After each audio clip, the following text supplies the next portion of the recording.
నువ్వెవడురా నా ప్రార్థన వినడానికి చెప్పడానికి? నా ప్రార్థన నా తండ్రి దగ్గరికి వెళ్ళిద్దిరా, దాన్ని ఎవడు ఆపలేడు.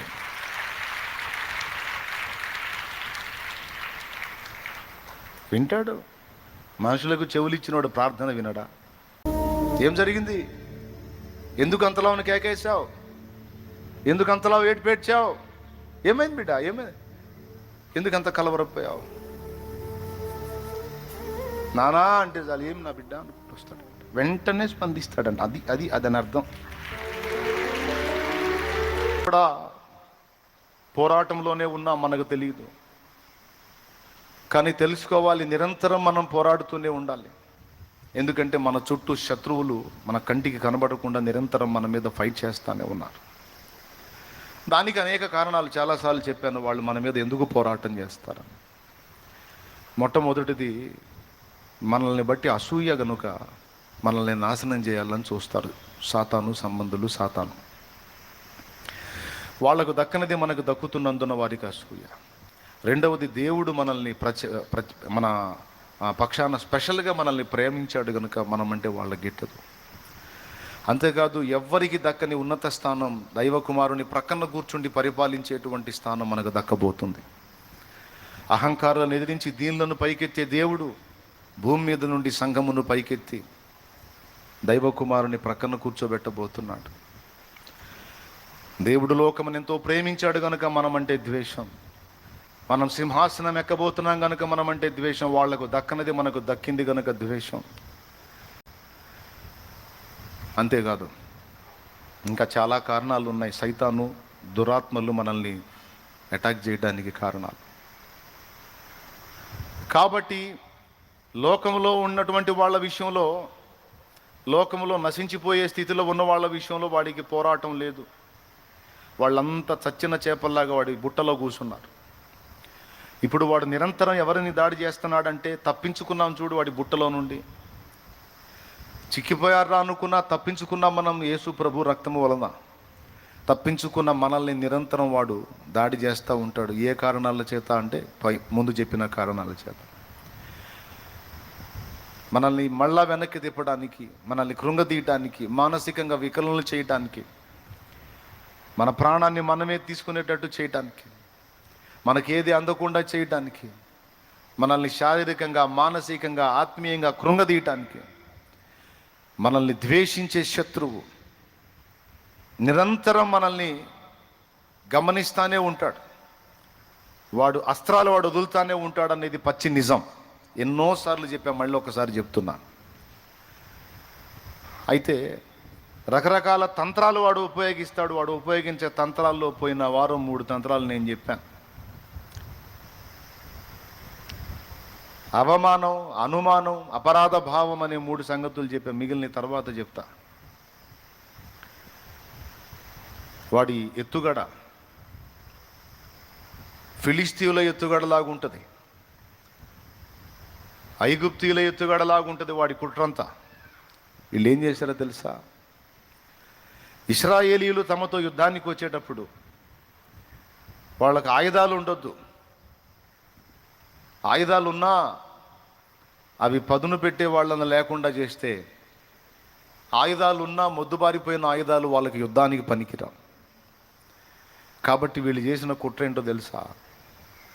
ఆయుధాలకు పదును పెట్టే కమ్మరి వాండ్రు ఉంటారు కదా, వాళ్ళు ఇశ్రాయేలు దేశంలో పని చేయకుండా చేశారు.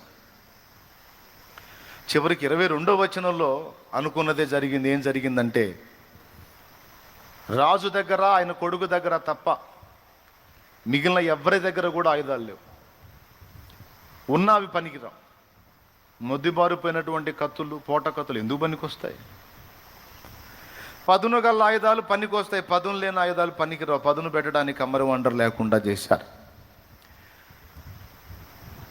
మనల్ని అటాక్ చేయడానికి శత్రువు ఉపయోగించేటువంటి తంత్రాల్లో మరొక తంత్రం ఏంటంటే,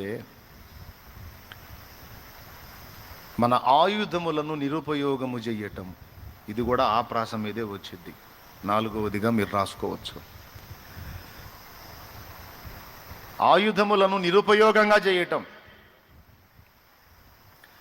ఆయుధాలను గురించి మనం శ్రద్ధ వహించకుండా నిర్లక్ష్యంగా ఉండటం.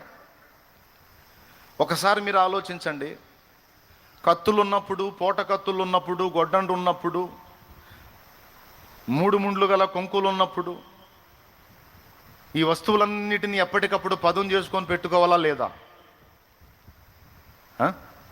యుద్ధం వచ్చినప్పుడు చూసుకుందాములే అని వాటిని అశ్రద్ధ చేసేటట్టుగా వాళ్ళ వ్యవహారం కనపడుతుంది. సడన్గా యుద్ధం వచ్చింది, ఇప్పుడు పోయి పొడుద్దామంటే ఎవడికి కత్తులు పదును లేవు. ఇక పదునైన కత్తితో వాడు పొడిసేడు పొడిపించుకోవడం తప్ప ఈడు పొడిసేదేం లేదు. ఎందుకంటే వీడి దగ్గర కూడా ఆయుధాలు ఉన్నాయి కానీ పనికిరావు. కానీ వాడి దగ్గర ఉన్న ఆయుధాలు ఎప్పటికప్పుడు అవి లైన్ చేసి పెట్టుకుంటున్నాడు. మనకున్న ఆయుధాలను పనికి రాకుండా చేసి వాడి దగ్గర ఉన్న ఆయుధాలు పనికి వచ్చేటట్టు చేయటమే శత్రువు తంత్రాలలో మరొక తంత్రం. దీనికి స్పష్టమైన నిరూపణ ఫిలిస్తీయులు చేసిన కుట్ర. స్పష్టంగా మనం వచనం చదువుకున్నాం. ఇప్పుడు దేవుడు మనకు కూడా కొన్ని ఆయుధాలు ఇచ్చాడు పరిశుద్ధ బైబిల్ గ్రంథములో. అయితే ఆ ఆయుధాలను ఇశ్రాయేలీయులు నిర్లక్ష్యం చేసినట్టు మనము కూడా నిర్లక్ష్యము చేయున్నట్లు వాడు మనల్ని శోధిస్తూ ఉంటాడు. దాంతో ఇప్పుడు అవసరం ఏముందిలే, అది అంత ఇంపార్టెంట్ కాదులే, ఏముందిలే. నేను పోయిన వారం కూడా చెప్పా, ఏముందిలే అనేదే పెద్ద దరిద్రం అని. ఏముందిలే అనేటట్టు చేసి మన సోమరితనం, బద్ధకత్వం, పనికిమాలినతనం, పండుబోతుతనం, తిండిబోతుతనం, నిద్రబోతుతనం, దీనివల్ల మనకు దేవుడు అనుగ్రహించిన బలమైన ఆయుధాలు ఏవైతే ఉన్నాయో అవి మొద్దుబారిపోయి శత్రువును ఎదుర్కొనడానికి పనికిరానివైపోయి నిరుపయోగమైపోయిన పరిస్థితుల్లో నేడు సంఘములు అనేకులు ఉన్నారు. దానికి కారణం ఏముందిలే అనుకోవటం, యుద్ధం వచ్చినప్పుడు చూసుకుందాంలే అనుకోవటం. దేవుడు అన్నాడు, అపవాదికి చోటియ్యకుడి అంటే ముందుగానే మెళకువగా ఉండండి. పేతురు రాసిన మొదటి పత్రిక 5వ అధ్యాయం 8వ వచనంలో అంటాడు, మీ విరోధి అయిన అపవాది గర్జించు సింహం వలె ఎవరిని మృంగుదునా అని వెదకుచూ తిరుగుచున్నాడు. నిబ్బరమైన బుద్ధి గలవారై మెళకువగా ఉండండి అన్నాడు. శత్రువుని గురించి చెప్పిన ప్రతి చోట కూడా భయపడొద్దు అని చెప్పాడు ముందు. నిబ్బరము అంటే నిర్భయము అని అర్థం. అంటే భయము లేకుండా ధైర్యముగా ఉండండి అని చెబుతూనే, భయపడకండి, వాడు మిమ్మల్ని వెతుకుతూ తిరుగుతున్నాడు, ఎప్పుడు దొరుకుతారా, ఎక్కడ దొరుకుతారా, ఏ పాయింట్లో దొరుకుతారా మింగుదామని, లైఫ్ లేకుండా చేద్దామని వాడు వెతుకుతూ తిరుగుతున్నాడు. వాడు అదే పనిలో ఉన్నాడు. అయితే మీరు భయపడొద్దు కానీ మెళకువ కోల్పోవద్దు అంటున్నాడు. చురుకుగా ఉండండి, తెలివిగా ఉండండి, వివేచన కలిగిన వార యుద్ధమునకు ఎల్లప్పుడూ సంసిద్ధులై ఉండండి. యుద్ధమునకు సిద్ధముగా ఉండటం అంటే ఏంటో తెలుసా? ఆయుధములను సమకూర్చుకొనుట, ఆయుధములకు పదును పెట్టుకొనుట, ఆయుధములను వాడుకలో ఉంచుట చాలా కీలకం ఇది. కానీ వాడు మన ఆయుధములు మొద్దుబారిపోయేటట్టు కుట్ర చేస్తాడు, వాటికి పదులు లేకుండా చేస్తాడు, అవి పనికి రాకుండా చేస్తాడు. వాటిని మనం నిర్లక్ష్యం చేసేటట్టు, అశ్రద్ధ చేసేటట్టు కుట్ర చేస్తాడు. దానికి వాడు మన మనసులో అవి అంత ఇంపార్టెంట్ కాదులే, ఏముందిలే, తర్వాత చూద్దాములే అని మనం అనుకునేటట్టు వాడు శోధిస్తాడు. దేవుడు శత్రువుకు ఆయుధాలు ఉన్నాయని తెలుసు మన దేవునికి. ఆయన కూడా మనకు ఆయుధాలు ఇచ్చాడు, శ్రేష్టమైన ఆయుధాలు ఇచ్చాడు. దేవుడు మనకిచ్చిన ఆయుధాలు చాలా శక్తివంతమైనవి. అయితే అవి ఇశ్రాయేలీయులు పనికి రాకుండా చేసుకున్నట్టుగా నేటి సంఘములో అనేక మంది అలాగూ నిష్ఫలంగా చేసుకుంటున్నాం, నిష్ప్రయోజనంగా చేసుకుంటున్నాం. అది కేవలం మన నిర్లక్ష్యం. దీని ఫలితంగా ఏం జరుగుతుందంటే తరచు శత్రువు చేతిలో ఓడిపోతున్నాం, తరచు శత్రువు చేత పడద్రోయబడుతున్నాం, దెబ్బ తీయబడుతున్నాం, గాయపరచబడుతున్నాం. ఒక పక్క దెబ్బ తింటూ కూడా మళ్ళా నిర్లక్ష్యాన్నే కలిగి ఉన్నాం. ఇది చాలా బాధాకరమైన విషయం. దీన్ని మనం కీలకంగా తీసుకోవాలి, జాగ్రత్త పడాలి. దేవుడు మనకిచ్చిన ఆయుధాలు గొడ్డండ్రా, పోటకత్తులా, లేకపోతే తల్వార్లా, ఏ విధమైన కత్తులు ఇచ్చాడు, బాణాలు ఇచ్చాడు, బరిసెలు ఇచ్చాడు, విల్లంబులు ఏమి ఇచ్చాడు మనకి దేవుడు?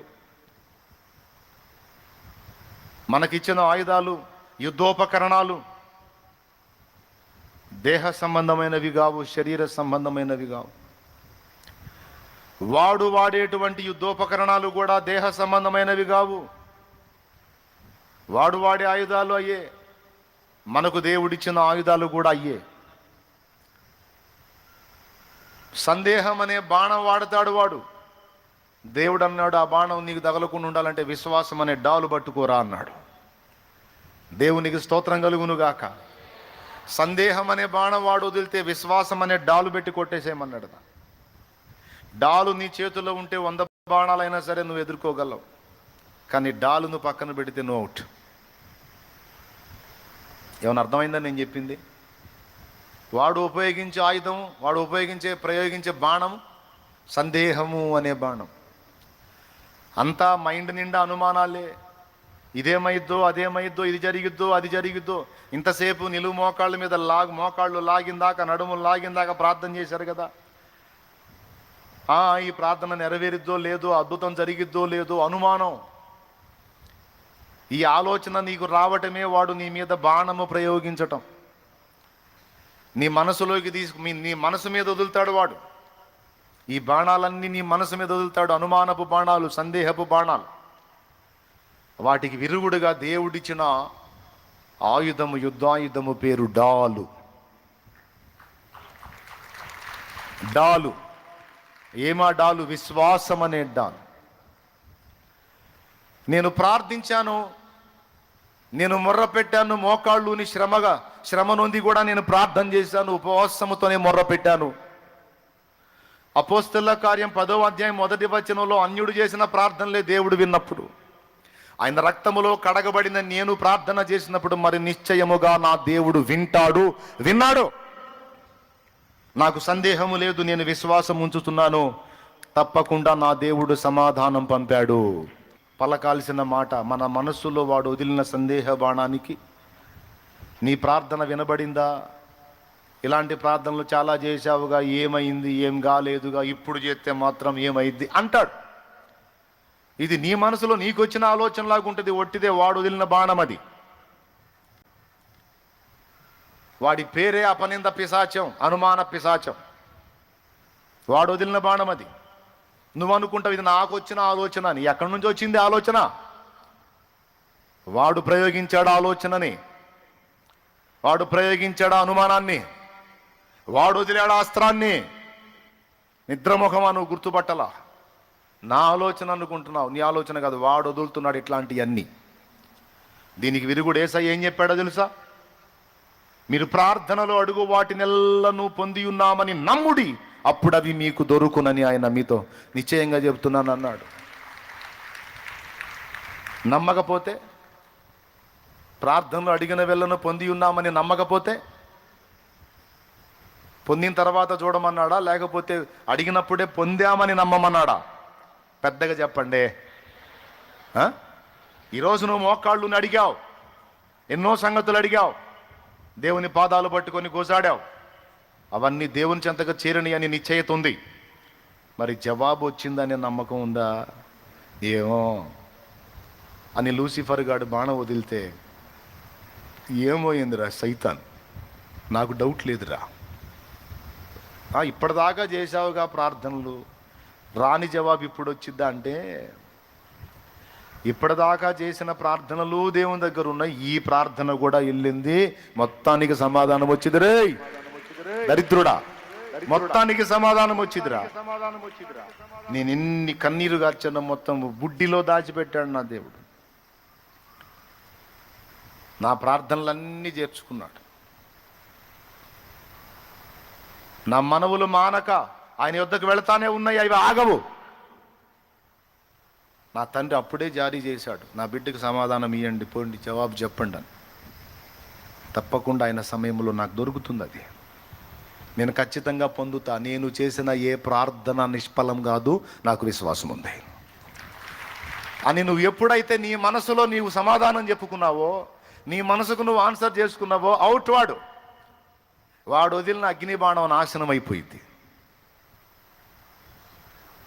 దానికి విరుగుడు విశ్వాసంతో నువ్వు పలుకుటయే, నీ మనసుకు నువ్వు విశ్వాసముతో చెప్పుటయే. సియోనుకే నా ఓడ పయనం ఆగదు ఏ చోట,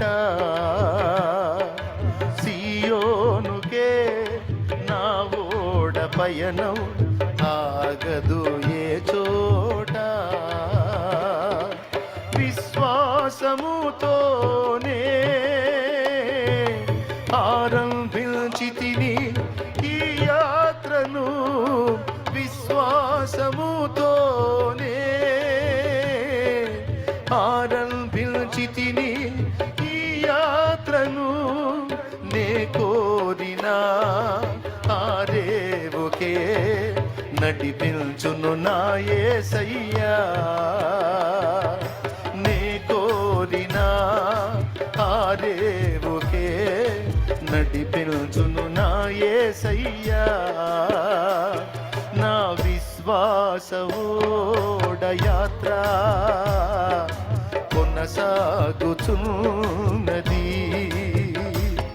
నా విశ్వాస ఓడ యాత్ర కొనసాగుచున్నది, కొనసాగించే యేసు నాకు తోడుండగా,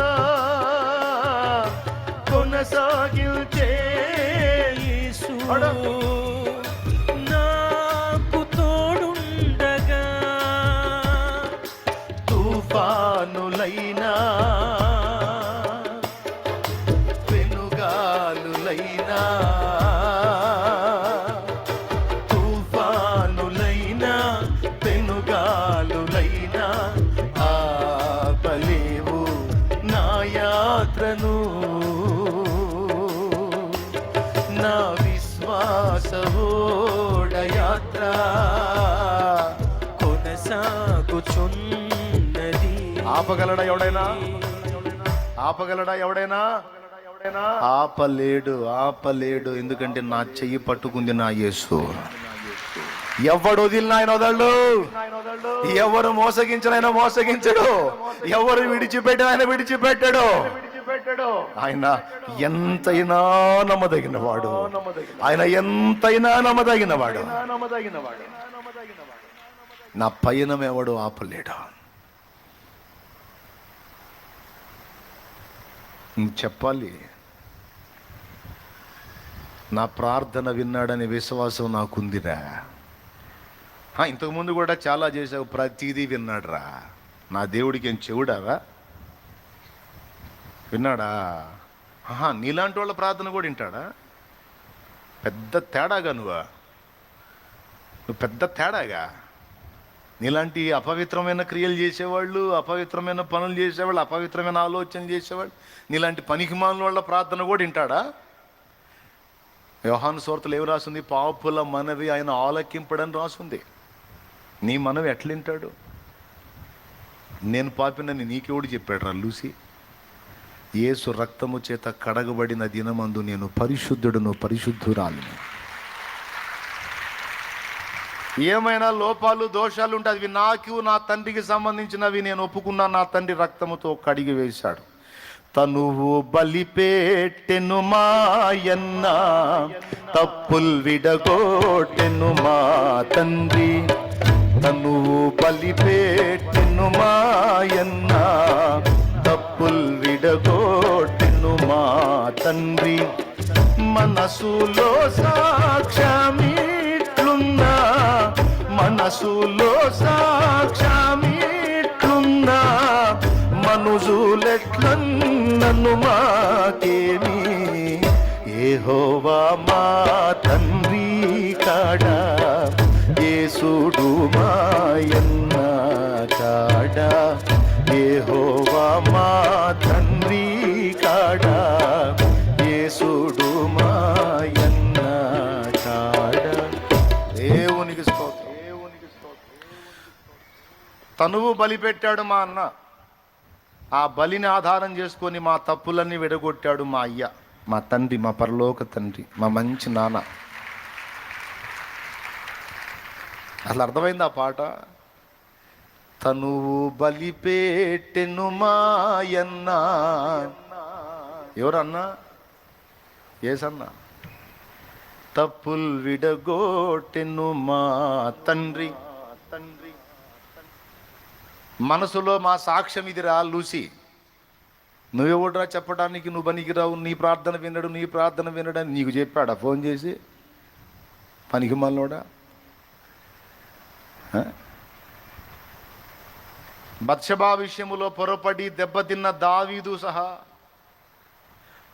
పాపములొప్పుకొని ప్రార్థించి పశ్చాత్తాప్తుడై ప్రభు వైపు మళ్ళుకున్నప్పుడు అతన్ని సహా క్షమించాడు.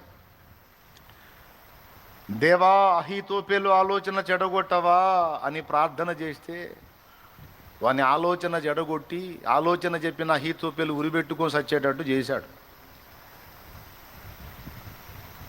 ఇది దావీదు పడక ముందు కాదు, పడ్డ తర్వాత చేసిన ప్రార్థన విని జవాబిచ్చాడు రా లూసి గాడిద, అడ్డగాడిద. నువ్వెవడురా నా ప్రార్థన వినడని చెప్పడానికి? నా ప్రార్థన నా తండ్రి దగ్గరికి వెళ్ళిద్దిరా, దాన్ని ఎవడు ఆపలేడు.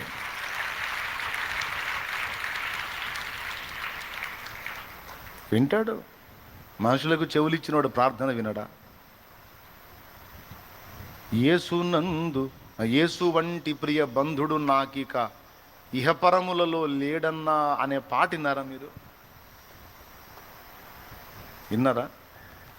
యేసు వంటి ప్రియ బంధుడు నాకిక ఇహపరములలో లేడన్నా, భాసురముగా నిజ భక్తుల మదికది అనుభవ గోచరమే బుడగునన్నా. ఇందులో ఒక చరణం ఉందండి, ఎంత పులకరించిందో ఆ చరణం నేను విన్నప్పుడు. కానీ మీకు తెలియాలి, ఎలా స్పందిస్తాడో తెలియాలి. ఫస్ట్ పల్లవి పాడి తర్వాత చరణం పాడతాం. యేసు వంటి ప్రియ బంధుడు నాకిక ఇహపరములలో లేడన్నా, యేసు వంటి ప్రియ బంధుడు నాకిక ఇహపరములలో లేడన్నా, భాసురముగా నిజ భక్తుల మదికది అనుభవ గోచరమే బుడగునన్నా, భాసురముగా నిజ భక్తుల మదికది అనుభవ గోచరమే బుడగునన్నా, యేసు వంటి ప్రియ బంధుడు నాకిక ఇహపరములలో లేడన్నా, యేసు వంటి ప్రియ బంధుడు నాకిక ఇహపరములలో లేడన్నా.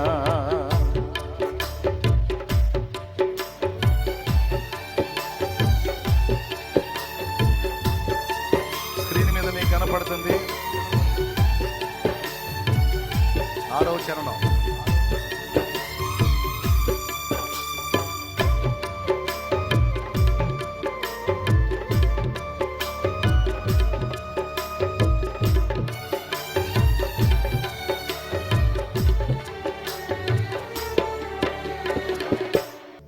మీరు ఆ పదాలు చూడండి చాలు. తల్లిదండ్రులు విడిచిన గాని తాను వదలడెప్పుడు మమ్ము, కులము నెత్తి పిలిచిన వేళ నోహోయను చూదరికి వచ్చు. అంటే అర్థమైందా? అమ్మా అంటే అయా అనుకుంటే అమ్మ పలికినట్టు పలుకుతాడంట.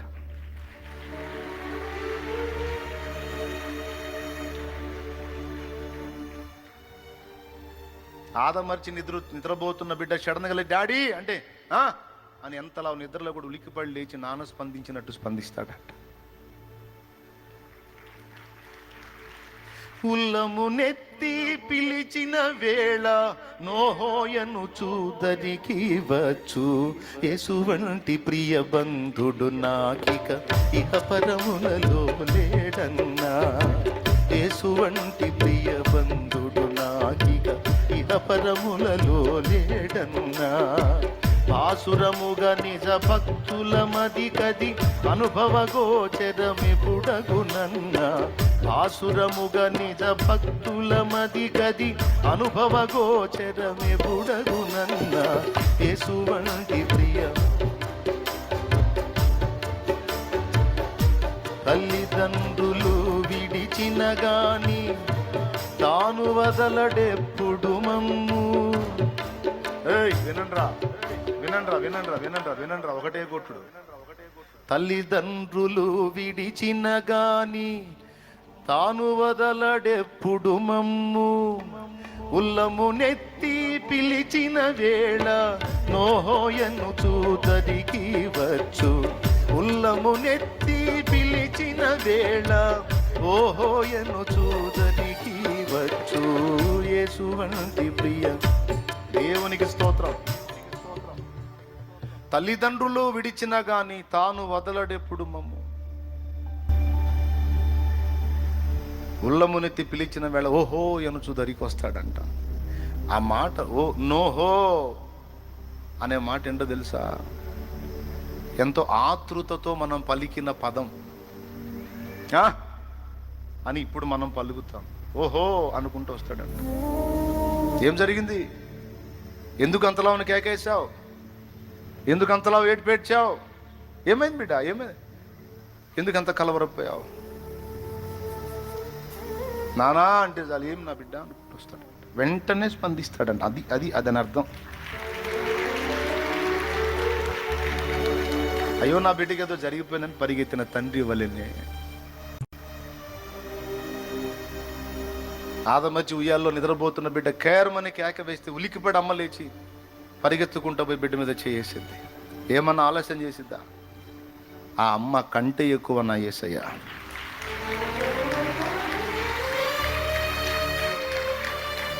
నువ్వు అనుకుంటావు నన్ను పట్టించుకుంటాడా అని. ప్రతి ముఖం నిన్ను కాబట్టి ఎవరిని పట్టించుకుంటాడు? వాడు తీసుకొచ్చి పెడతాడు ఈ అనుమానాలని. దరిద్రుడు దరిద్రుడు దరిద్రుడు కూడా ఉన్నాడు, శత్రువు దరిద్రుడు. వాడు తెచ్చి పెడతాడు దరిద్రపు అనుమానాలన్నీ.